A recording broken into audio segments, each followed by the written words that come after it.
Father Paul Kauchik was abruptly removed from the church on Saturday, less than 2 weeks after participating in what he called an exorcism ceremony, which included the burning of a rainbow flag which once hung in the church sanctuary. They were demanding Cardinal Blaž Čupić take action, which he did late this afternoon in this letter to the parish. Our cardinal did two things. He stood with gay and lesbian people. Stuff like that makes a mockery of the practice of the faith have to be destroyed. Evil needs to be dealt with. A priest defies church leadership and burns an LGBTQ flag. Was told not to go ahead with plans posted in the bulletin to burn a rainbow pride flag that once hung in the church's sanctuary. The Archdiocese released a statement saying church leadership had contacted this pastor before, telling him he shouldn't burn the flag, but he did it anyway. Two vicar for priests in the vicar for priest office. They totally acted outside of any normal juridical process. Police would be called, and I would be forcibly removed from Resurrection Parish. So, Montalbano's gay vestments were destroyed by me in the fire pit. That pastor, Daniel Montalbano, would eventually be found dead in his rectory, hooked up to an electrical homemade masturbation device.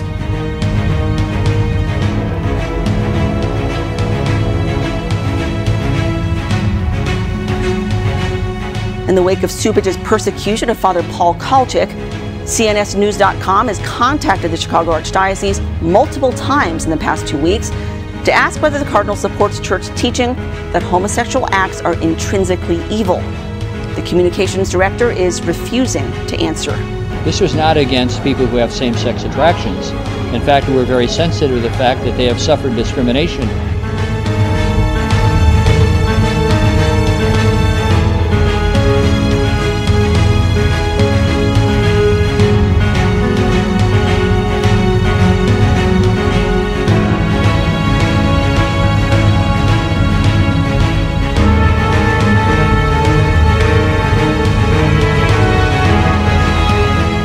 Do you think gay parents can be good parents? I think there are people not only who are gay, but many single people are good parents. I didn't want anybody using this debate to in any way demean or denigrate people who have same-sex attraction. The point that they're trying to make is that the child abuse problem we have is due to homosexuality. And my point was, whenever we talk about that, be careful, because the John Jay study said you cannot reduce this to one factor, even if there is male-on-male abuse that's happening, to a matter that it's caused by homosexuality. Because if you do that, what you're really saying is that homosexuals are more prone to abuse children than straight people. That's unjust. It's wrong.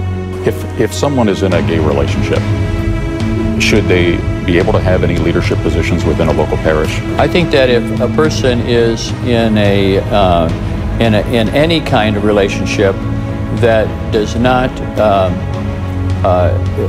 that is not a relationship that is open to the three promises of marriage, any kind of relationship outside of marriage, that is a cause of concern.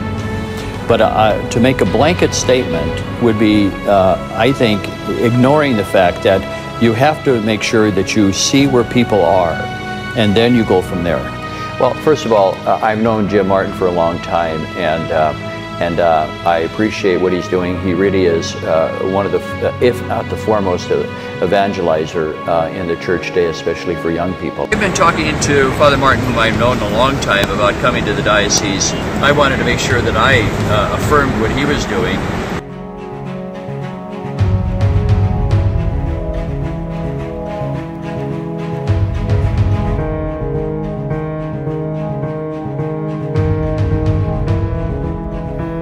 Cardinal Blaž Čupić is welcoming an actively gay masseur to lead an LGBT gathering in his archdiocese. Father Michael Gieman, a member of the religious order known as the Servites and head of the Priory for Our Lady of Sorrows National Basilica in Chicago, is operating a monthly homosexual meetup. On social media, the priest calls himself a gay masseur who does, quote, man-to-man body work. He's a member of several gay meetups, including Men Cuddling Men and Nude Yoga Chicago, among many others. Following the Synod, because I want to get some clarification on that, it specifically deals with gay couples and whether they are eligible, so to speak, that may be the wrong term, to receive communion in the Catholic Church.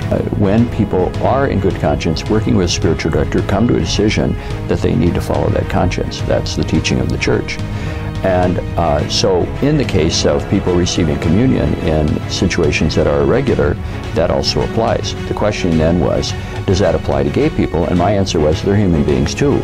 They have a conscience. They have to follow their conscience. They have to be able to have a formed conscience, understand the teaching of the Church, and work with the spiritual director and come to those decisions. And we have to respect that. So when you say we cannot politicize the communion rail, you would give communion to politicians, for instance, who support abortion rights? I would not use the Eucharist, or as they call it, the communion rail, as a place to have those discussions, or a way in which people would be either excluded from the life of the Church. The Eucharist is an opportunity of grace and conversion. It's also a time of forgiveness of sins. So my hope would be that that grace would be instrumental in bringing people to the truth. It doesn't sound, though, like the type of thing where a bishop or a priest would be turning somebody away at the altar when they come forward for communion. Well, I think that when people come for communion, it's not up to any minister who's distributing the Eucharist to make a decision about a person's worthiness or lack of worthiness.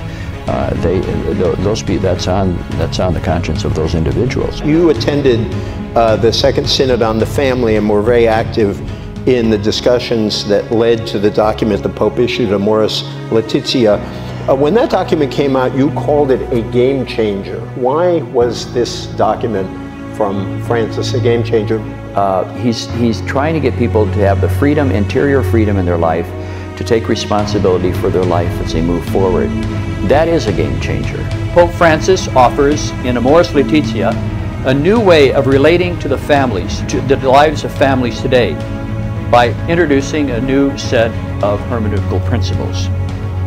These principles of interpretation, 6 in all, force a paradigm shift. This represents a major shift in our ministerial approach that is nothing short of revolutionary. It can no longer simply be said, he notes, that all those in any quote-unquote irregular situation are living in a state of mortal sin. All of this represents an enormous change of approach. The Synodal Church accompanies families by balancing teaching and learning. But the accompaniment also is an act of forming church teaching. What it does is it really asks people to have an adult spirituality. It does put the responsibility on each individual, rather than an outside authority telling people what to do as though they were children. Their decisions of conscience represents God's personal guidance for the particularities of their lives. In other words, the voice of conscience, the voice of God, what Newman called the aboriginal vicar of Christ, could very well affirm the necessity of living at some distance from the Church's understanding of the ideal.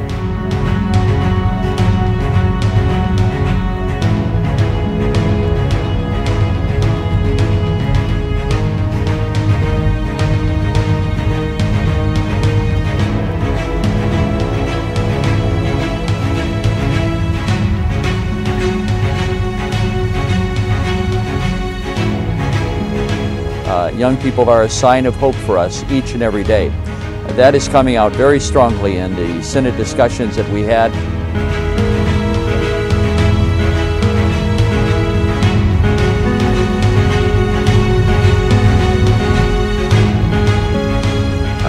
I was asked the question, what is the final document going to have to say to people who are homosexual, who have same-sex attraction, who have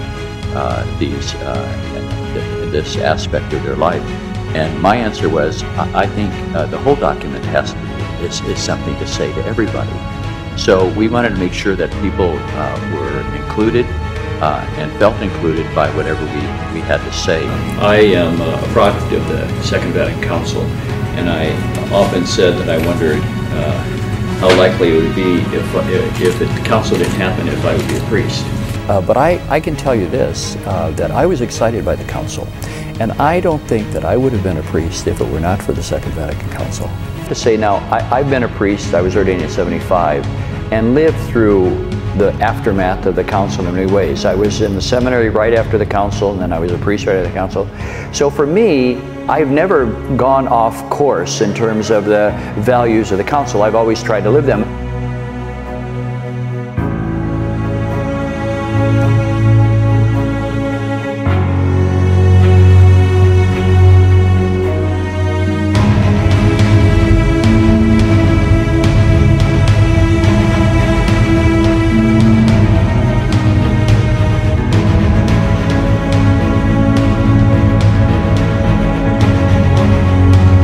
For instance, the United States Conference of Catholic Bishops has made clear over these many years that evangelization is not proselytism.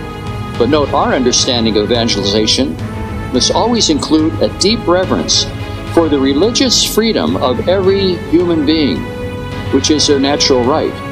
Indeed, it is their God-given right. Pope Francis, just a year ago, stated in the strongest terms that proselytism is a sin. Sadly, mission efforts by Catholics and some other Christian communities have not always avoided these sins. Still others, and even in our day, deception is found in the presentation of Christianity to others. In concrete terms, this means that the Catholic Church neither conducts nor supports any specific institutional mission directed towards Jews. But I was just at the iftar with the Muslim congregation for Ramadan. He went into areas in which Christians could not go safely. He went into a mosque, prayed with the Muslim people, and then he invited the Muslim imam to come to the cathedral for the opening of the Holy Door for the Jubilee year. And not only that, he had him ride with him in the Pope Mobile. So I think the Holy Father is saying, let's forget about where we have to argue about our differences, but let's do things together.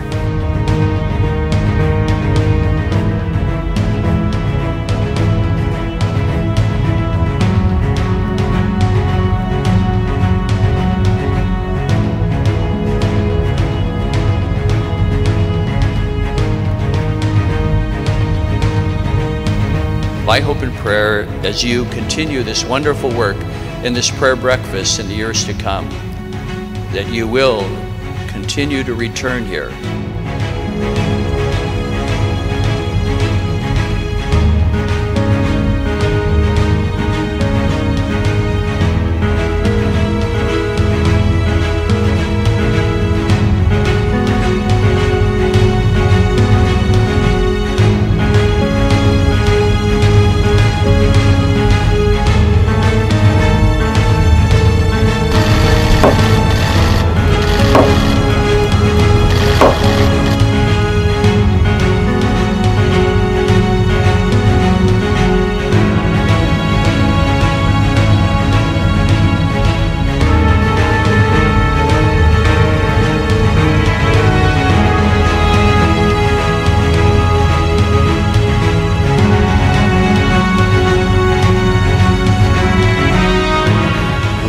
Young women altar servers here.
Well, when they ran me through how they were going to do things and who the ministers and all the servers and so on, and I said, well, are there no women on the altar? Aren't we going to? Well, there was a reader, but I said, I think we need some servers up there too who are going to be part of this, and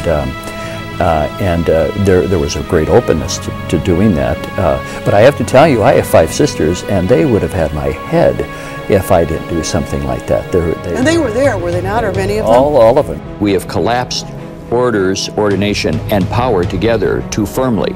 And I think we need to have more representative voice of women in the decision-making in the life of the church. The Cardinal says 80% of parish workers are women.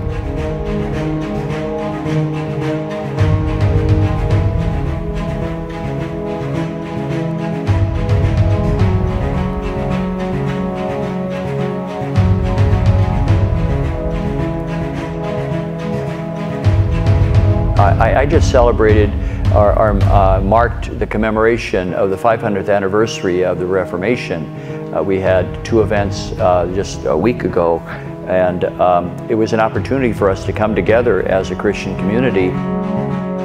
Yes, this night we remember Dr. King as a man of deep and committed faith. I'm putting together with the Interfaith Council here in Chicago a prayer service that is going to be scheduled, that is scheduled now for December 8th at 7:30 at the Cathedral.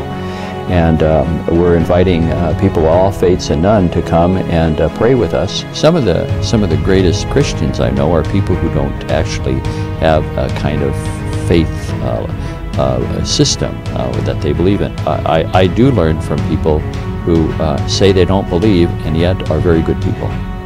That's really what religions are about. Religions are about people of faith coming together in community to realize that their life is much greater than who they are.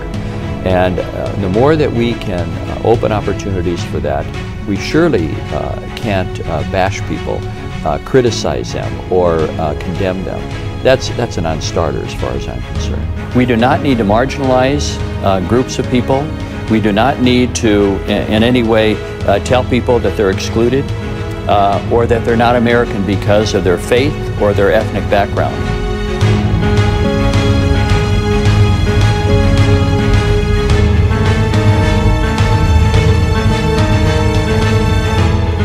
One church official now in the crosshairs is Cardinal Donald Wuerl, whom the grand jury accused of shielding 32 predatory priests when he was Bishop of Pittsburgh.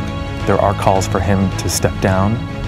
Do you think he should? He's a man of good conscience, and so I will leave that to him.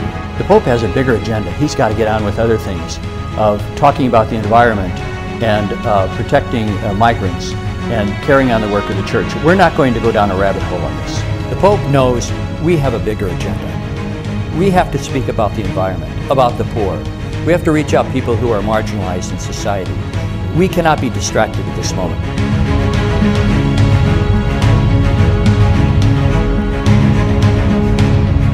Contraception, is it time to reassess for the church its stand on birth control?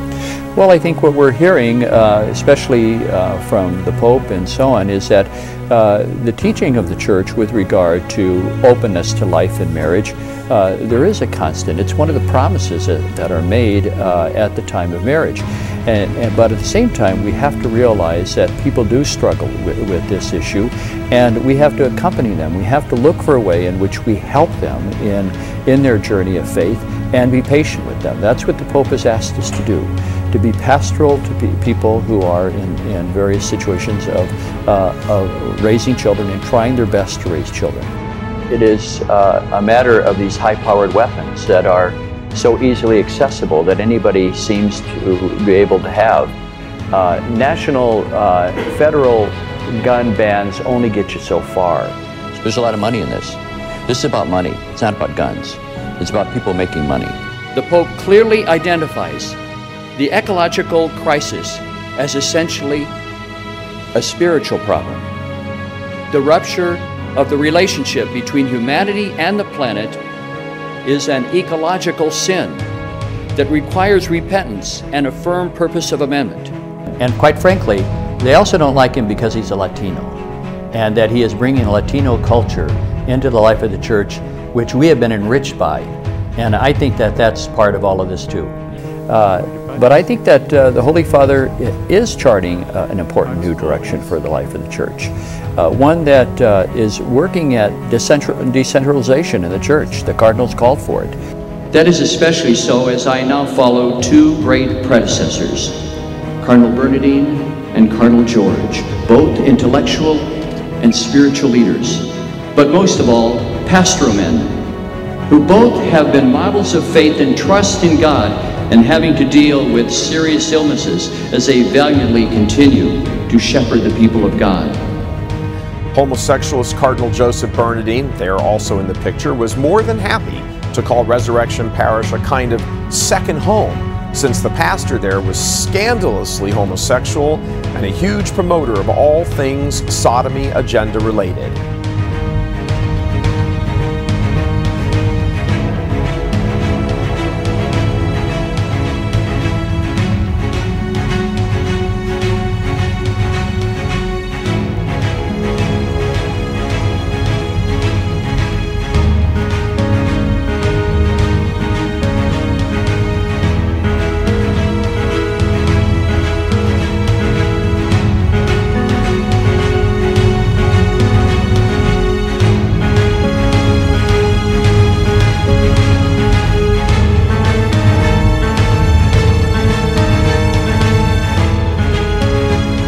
Like Pope Francis, Archbishop Čupić considers himself a pastor first and a theologian second.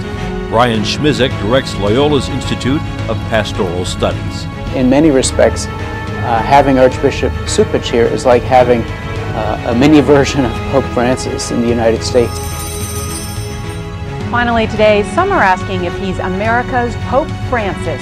The newly appointed Archbishop of Chicago, Blaž Čupić, is shunning the mansion occupied by his predecessors and echoing the Pope's call to care for the poor. When you live within the world of a lie, you're dehumanized. And that's what happens to us anytime that we allow ourselves to be so overcome by lies that we don't recognize the truth anymore. And our life is a lie.